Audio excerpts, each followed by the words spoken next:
Hi, ഞാൻ റോഷ്നി ഇസനിൽ. ഇക്കഴിഞ്ഞ December 2024 CMA CAT exam qualify ചെയ്തു. എന്നെ സംബന്ധിച്ച് +2 കൊമേഴ്സ് ആയിരുന്നു. അത് കഴിഞ്ഞ് എന്തെങ്കിലും പ്രൊഫഷണൽ കോഴ്സ് പഠിക്കണമെന്ന് തന്നെയായിരുന്നു ആഗ്രഹം. അങ്ങനെ CMA ചൂസ് ചെയ്തു. ഫാമിലിയിൽ വേറെ ആരും ഇങ്ങനെയൊരു കോഴ്സ് ചൂസ് ചെയ്തിട്ടില്ല. അതുകൊണ്ട് തന്നെ ഒരു വലിയ റിസ്ക് എൻ്റെ തലയിലുണ്ടായിരുന്നു. അതായത് കൂടുതൽ കാര്യങ്ങൾ ഞാൻ തന്നെ കണ്ടുപിടിക്കണമായിരുന്നു. വീട്ടുകാരോട് പറഞ്ഞത് അവരെ മനസ്സിലാക്കിക്കണമായിരുന്നു. അങ്ങനെ കുറേ പേരോടൊക്കെ ചോദിച്ചാണ് ട്രിപ്പിൾ ഐ കണ്ടുപിടിച്ചത്.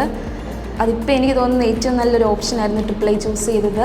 ഇവിടുത്തെ ഫാക്കൽറ്റി പൂൾസ് ആണെങ്കിലും അതുപോലെ നമ്മുടെ മെൻറ്റേഴ്സ്, നമ്മുടെ കോർഡിനേറ്റർ വിജി മാം, ഞങ്ങളുടെ കോർഡിനേറ്റർ വിജി മാം ആയിരുന്നു. അപ്പോൾ അതുപോലെ പിന്നെ ഞങ്ങളുടെ ഫാക്കൽറ്റീസ് അരവിന്ദ് സാറ്, മുസ്ലിം സാറ്, മഫ സാറ്, പിന്നെ കുറേ മെൻറ്റേഴ്സ് വന്നിട്ടുണ്ട്. എല്ലാവരും ഈ സമയത്ത് സന്തോഷത്തോടെ ഓർക്കുന്നു.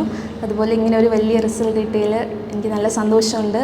എനിക്കും ഫ്രണ്ട്സിനായിരുന്നാലും എല്ലാവരും കൂടി ഇരുന്നവരൊക്കെ ജയിച്ചു, അതൊക്കെ അറിഞ്ഞപ്പോൾ നല്ല സന്തോഷമുണ്ട്. Thank you triple I.